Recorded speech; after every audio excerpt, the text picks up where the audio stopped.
We tend to treat maps as finished puzzles.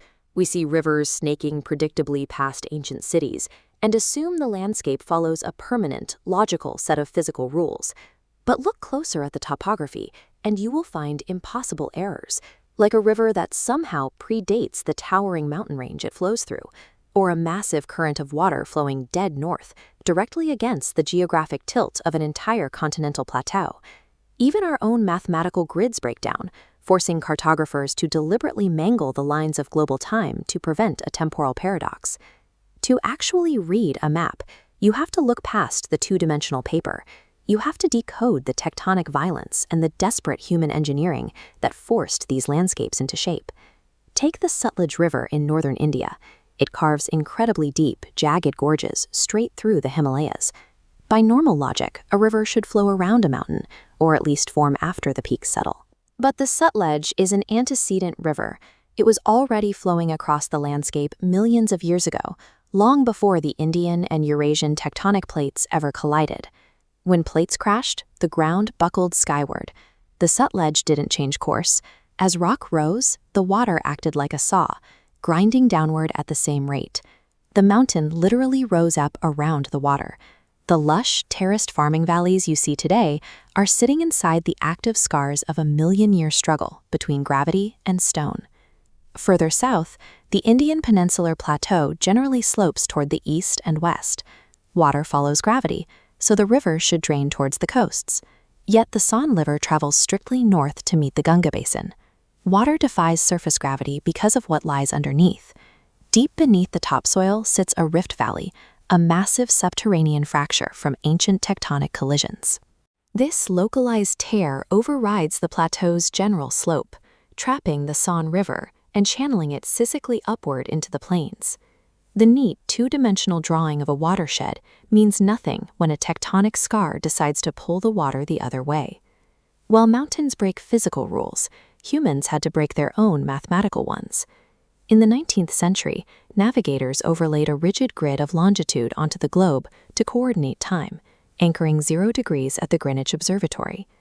Earth completes a 360-degree rotation in 24 hours. Traveling 15 degrees east moves you ahead exactly 1 hour. But following that math completely around the world adds an entire 24 hours. You'd exist a full calendar day ahead of someone right next to you. To fix this paradox, cartographers had to invent an emergency reset. The international dateline dropped right in the middle of the Pacific Ocean. Cross it, and you manually add or subtract a day. But you can't just draw a straight line. If you did, it would slice right through nations and islands. Imagine standing in your kitchen on a Tuesday, while your bedroom is stuck in Wednesday. So the line zigzags around places like the Bering Strait to keep local societies on the same page. The Earth warps geography through physical pressure, and humanity bends geometry just to keep society functioning. The same physics that carved the Himalayas now creates a logistical nightmare for modern trade. Millions of tons of moving Earth are constantly rearranging the geography we depend on. As the Ganga travels thousands of kilometers, it sweeps up millions of tons of mud. Reaching West Bengal, this heavy sediment settling, threatening to choke the Hooghly River and permanently ground the massive cargo ships relying on the Kolkata port. To keep the port alive, engineers built the Farakka Barrage. It acts as an enormous artificial flush, forcefully diverting extra water from the main river to blast the accumulating silt straight out into the sea.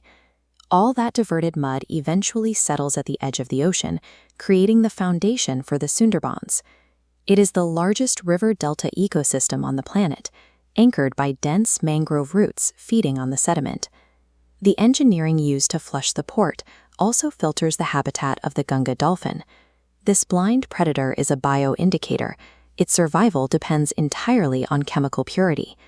Because the dolphin can't tolerate even minor pollution, its presence serves as a living certificate of a healthy river. If the water becomes toxic from industrial waste or sewage, the dolphin is the first to vanish. Gravity pulls the silt, tectonic plates push the mountains, and barrages struggle to keep the water flowing. We are living on an active, shifting terrain, where the next line on the map is still being fought for by the forces of nature